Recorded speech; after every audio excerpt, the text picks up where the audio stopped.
Hello students, मैं हूं doctor Mukesh Mahariya. Doctor Radhakrishna girls college के यूट्यूब चैनल पर आप सभी का स्वागत है।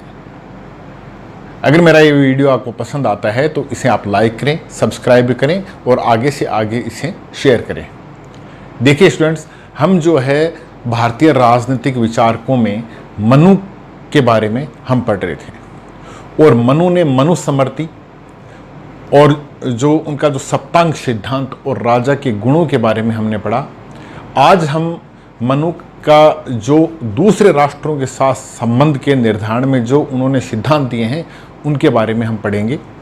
देखिए, मनु ने न केवल आंतरिक प्रशासन के सिद्धांतों का वर्णन किया है, वरन उसने उन सिद्धांतों का भी वर्णन किया है जिसके आधार पर एक राज्य द्वारा अन्य राज्यों के साथ अपने संबंधों का निर्धारण जो है वो करना चाहिए। दूसरे राष्ट्रों के साथ संबंध पर विचार करने के लिए मनु ने दो सिद्धांत प्रतिपादित किए, जिसमें एक सिद्धांत है वो है मंडल सिद्धांत और दूसरा है षड्गुण्य नीति या 6 लक्षणों वाली नीति। अब मंडल सिद्धांत क्या है, देखिए। मनु कहता है किसी भी राजा को महत्वाकांक्षी होना चाहिए। ठीक है, महत्वाकांक्षी का अर्थ क्या है? उस राजा को सदैव अपने राज्य का क्षेत्र विस्तार के बारे में सोचना चाहिए और उसके लिए उसे प्रयत्नशील रहना चाहिए। और इस दृष्टि से राजा को मंडल सिद्धांत के आधार पर दूसरे राज्यों के साथ संबंध स्थापित है करने चाहिए। ठीक है, यानी इस सिद्धांत के आधार पर दूसरे राज्यों के साथ जो संबंध है उनका निर्धारण है वो करना चाहिए। और मंडल सिद्धांत के अंदर जो केंद्र में जो राज्य होता है उसको हम कहते हैं विजिगीषु राज्य। और विजिगीषु राज्य क्या होता है, इसका अर्थ क्या होता है? विजिगीषु के विजय प्राप्ति की इच्छा रखने वाला राजा, विजय प्राप्ति की इच्छा रखने वाला राजा है, इसे विजिगीषु राज्य के नाम से है वो जाना जाता है। ये बिल्कुल मध्य में होता है। इस विजिगीषु के आगे की साइड है वो 5 राज्य विशेष महत्व रखते हैं और पीछे के जो 4 राज्य हैं ये भी एक तरीके से मंडल सिद्धांत में अहम भूमिका निभाते हैं। मनु क्या कहता है कि केंद्र में विजिगीषु जो राज्य होता है उसके सदैव उस विजिगीषु राज्य के जो पास वाला जो राज्य होगा वो विजिगीषु का शत्रु होगा और इसे मनु ने अरि का नाम दिया है। अर्थात विजिगीषु के पास वाला राज्य है वो अरि या शत्रु राज्य होगा। अरि के जो पास का राज्य होता है वो अरि के लिए शत्रु होगा, लेकिन वो विजिगीषु के लिए मित्र राज्य होगा। अर्थात अरि के पास वाला इसे अरि शत्रु कहते हैं, अर्थात विजिगीषु का मित्र, अर्थात इसका मित्र। ठीक है, अरि शत्रु के पास वाला जो होगा वो अरि शत्रु का तो शत्रु होगा, लेकिन वह अरि का मित्र होगा। इसे नाम दिया गया है अरि मित्र, अर्थात विजिगीषु का शत्रु। अब आप देखें, विजिगीषु के पास वाला विजिगीषु का शत्रु, अरि के पास वाला अरि का शत्रु लेकिन विजिगीषु का मित्र। अरि शत्रु के पास वाला अरि मित्र, जो अरि शत्रु है इसका तो शत्रु होगा, लेकिन अरि का जो है ये मित्र होगा, इसका मित्र है तो जाहिर है इसका शत्रु होगा। ठीक है, अरि मित्र के आगे अरि शत्रु। अब अरि मित्र के लिए ये है एक तरीके से शत्रु राज्य होगा, लेकिन अरि शत्रु के लिए ये मित्र राज्य होगा। अब इसके लिए मित्र है तो जाहिर है इसके लिए शत्रु है, इसके लिए शत्रु है तो जाहिर है विजिगीषु के लिए ये मित्र राज्य होगा। वहीं अरि मित्र मित्र यानी अरि शत्रु के आगे अरि मित्र मित्र, ये अरि मित्र मित्र जो है ये अरि शत्रु के लिए तो शत्रु होगा, लेकिन अरि मित्र के लिए उसका मित्र होगा। इसका मित्र है तो इसका शत्रु होगा, इसका शत्रु है तो इसका मित्र होगा, इसका मित्र है तो विजिगीषु का शत्रु होगा। यानी मनु कहता है ये प्रक्रिया ऐसे ही आगे से आगे चलती रहती है। ठीक है, ये विजिगीषु के आगे जो 4 या 5 राज्य हैं ये उसके आगे की साइड है वो रहते हैं। आगे मनु ये कहता है कि जिस प्रकार विजिगीषु के आगे की साइड शत्रु और मित्र राज्य होते हैं वही स्थिति विजिगीषु के पीठ के साइड या पीछे की साइड भी होती है। मनु क्या कहता है कि विजिगीसु के पीठ से जो लगता हुआ राज्य होता है वो विजिगीसु का शत्रु होता है, और इससे जो पीठ से लगता हुआ राज्य होता है उसको नाम दिया गया है पाशीर्ण ग्राह्य, यानी पीठ का शत्रु। ये कौन होगा? विजिगीसु का शत्रु। और पाषाण ग्राह्य के पास में जो लगता हुआ राज्य है उसे कहते हैं आक्रांत राज्य। ये पाषाण ग्राह्य का तो शत्रु होगा, लेकिन ये विजिगीसु का मित्र होगा। ठीक है, आक्रांत के पास में जो राज्य है वो पाषाण ग्राह्य सार कहलाता है। जो आक्रांत, अब चूंकि आप ये देखें, आक्रांत के पास वाला ये आक्रांत का शत्रु है। ठीक है, ये शत्रु है तो आक्रांत इसका मित्र है। ठीक है, उसी प्रकार आक्रांत के ये पास में है, आक्रांत का तो शत्रु है लेकिन ये पाषाण ग्राह्य का मित्र है। ठीक है, और इसका मित्र है तो जाहिर है ये विजिगीसु का शत्रु है। ठीक है, अब पाषाण ग्राह्य का मित्र हो गया तो इसका मतलब विजिगीसु का शत्रु। उसी प्रकार पाषाण ग्राह्य के पास से लगता हुआ जो राज्य है उसे हम कहते हैं आक्रांत सार। जो पाषाण ग्राह्य का तो शत्रु है लेकिन आक्रांत का मित्र है, आक्रांत का मित्र होगा तो जाहिर है पाषाण ग्राह्य का शत्रु होगा, पाषाण ग्राह्य का शत्रु होगा तो जाहिर है विजिगीसु का मित्र होगा। तो ये विजिगीसु का मित्र भी होता है और आक्रांत का मित्र भी होता है। मनु कहता है ये प्रक्रिया आगे और पीछे की साइड लगातार चलती रहती है। मनु आगे क्या कहता है? मनु कहता है इसके अलावा दो राज्य और भी होते हैं, एक मध्यम राज्य और एक उदासीन राज्य। ठीक है, मध्यम राज्य के बारे में मनु कहता है कि मध्यम राज्य की सीमा जो है विजिगीसु और अरि राज्य से मिलती हुई होती है। दूसरा, ये राज्य इन राज्यों से बड़ा होता है और इनसे शक्तिशाली भी होता है। इसमें इतना सामर्थ्य होता है मध्यम राज्य में कि ये अगर ये पास में मित्र हो तो इनकी सहायता भी कर सकता है और इन राज्यों का अलग अलग मुकाबला भी कर सकता है संकट की स्थिति में। और एक अन्य राज्य की तुलना की है, एक अन्य राज्य ने के बारे में मनु ने बताया है, उसका नाम दिया गया है उदासीन राज्य। मनु कहता है ये उदासीन जो राज्य है ये विजिगीसु से काफ़ी दूरी के ऊपर होता है, अरि से मध्यम से काफ़ी दूरी पर होता है, और ये इन तीनों की सहायता करने की क्षमता रखता है।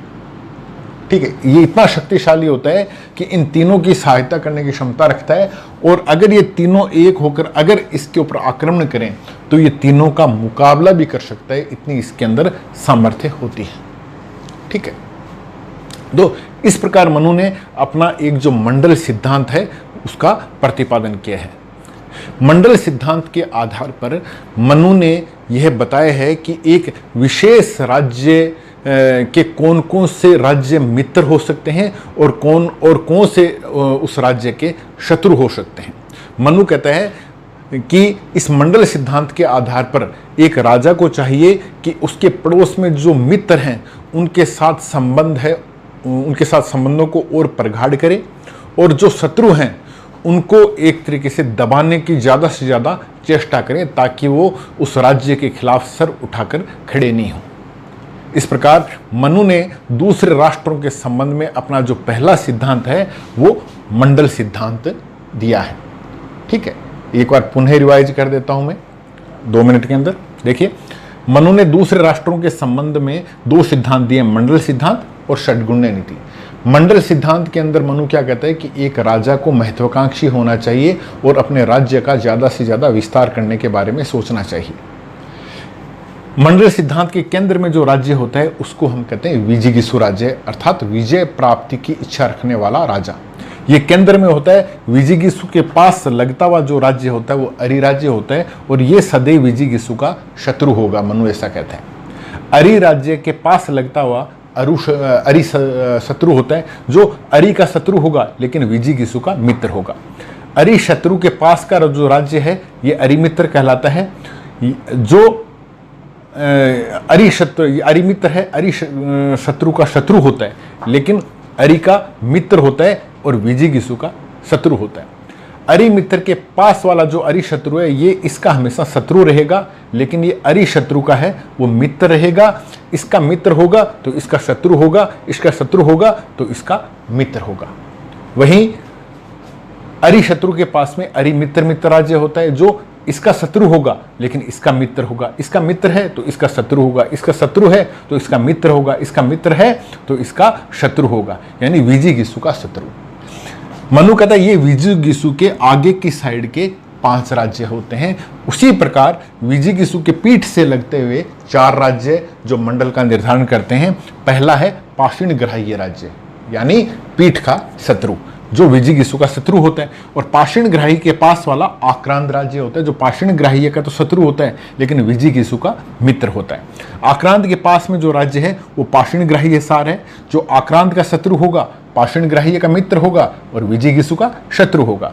वहीं पाषाण ग्राह्य सार के पास वाला जो राज्य होता है उसको आक्रांत सार कहते हैं, जो पाषाण ग्राह्य का शत्रु होगा लेकिन आक्रांत का मित्र होगा। आक्रांत का मित्र है तो पाषाण ग्राह्य का शत्रु होगा, इसका शत्रु है तो विजिगीषु का मित्र होगा।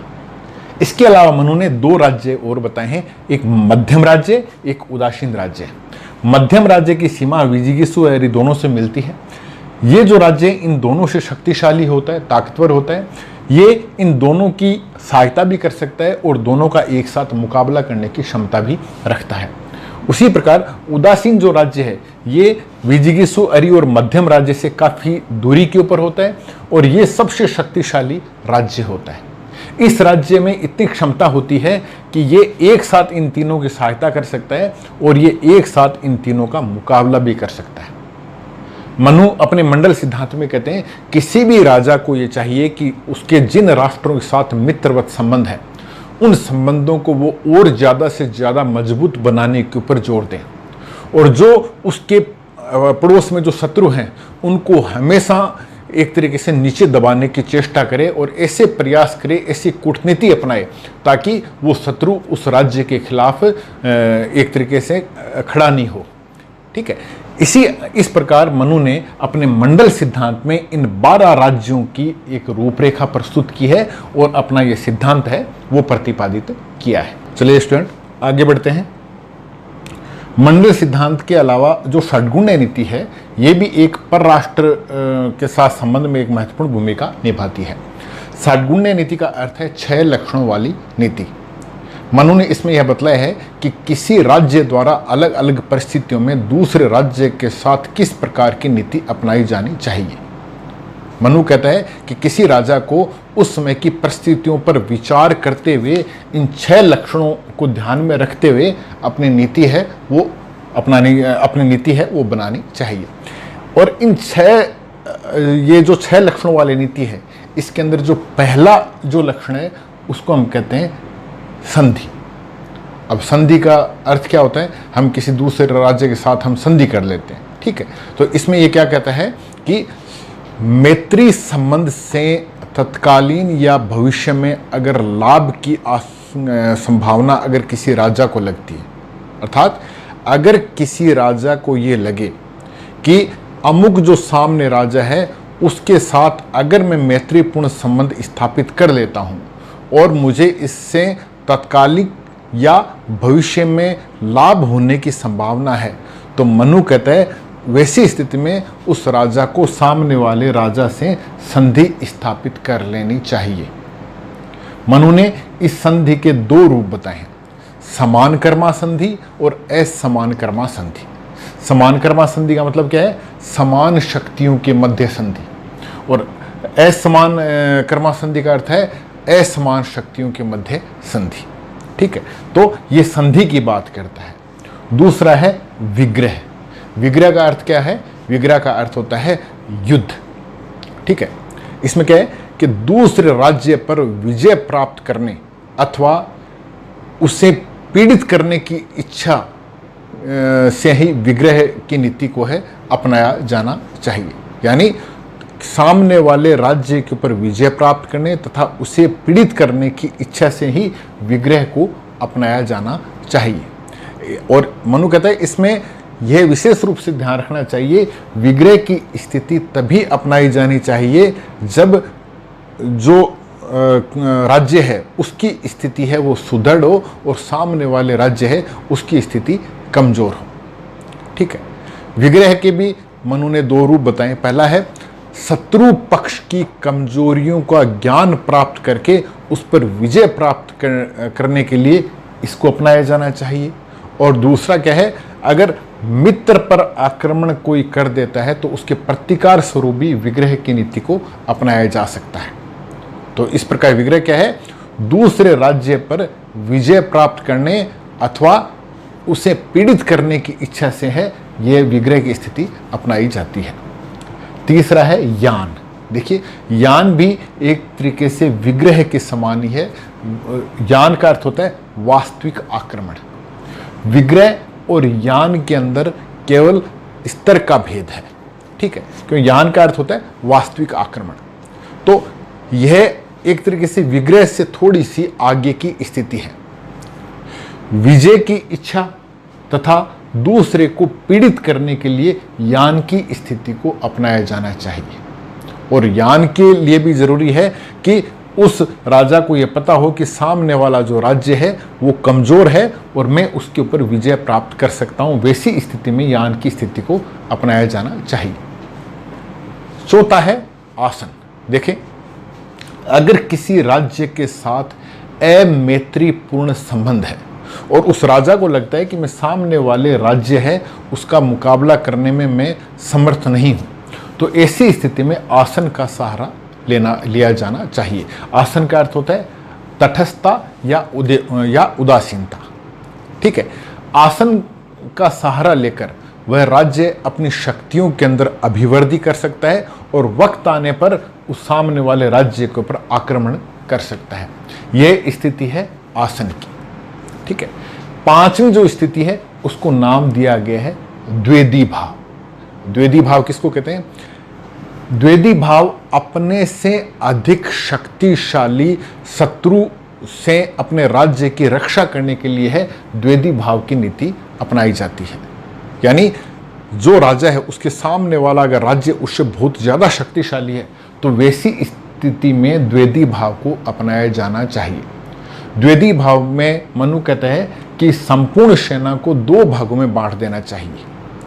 एक सेना का एक भाग सेनापति के नेतृत्व में दुश्मन जो या शत्रु जो है उस सेना का मुकाबला करे और सेना का दूसरा जो भाग है वो राजा के साथ रहे या राजा के साथ सुरक्षित जगह पर चला जाए या उस किले की रक्षा का जो भार है इस दूसरे भाग को सौंपा जाना चाहिए राजा के नेतृत्व में।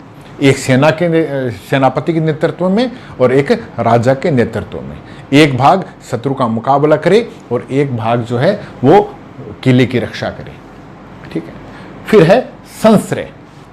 अगर द्वेदी भाव से भी अगर कोई द्वेदी भाव से भी हम अगर राज्य को बचाने में असमर्थ हैं या किसी राजा को लगता है कि मैं द्वेदी भाव को अपनाकर भी अपने राज्य को बचाने में असमर्थ होऊंगा, वैसी स्थिति में मनु कहता है हमें संश्रय की नीति को अपनाना चाहिए।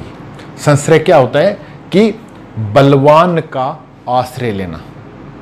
अब ये कहता है उस राजा को चाहिए कि वह किसी अन्य राज्य का है जो काफी बलवान है और वो जो जिस शत्रु ने आक्रमण किया उससे भी अधिक बलवान होना चाहिए।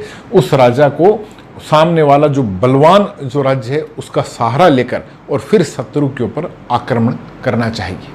ठीक है, तो संश्रय की नीति द्वेदी भाव के कारण भी अगर वह अपने राज्य को नहीं बचा पाने में समर्थ होता है तो वैसी स्थिति में उस राजा को एक बलवान जो राजा है या राज्य है उसका सहारा लेना चाहिए। उसके अंदर बिल्कुल भी संकोच नहीं करना चाहिए।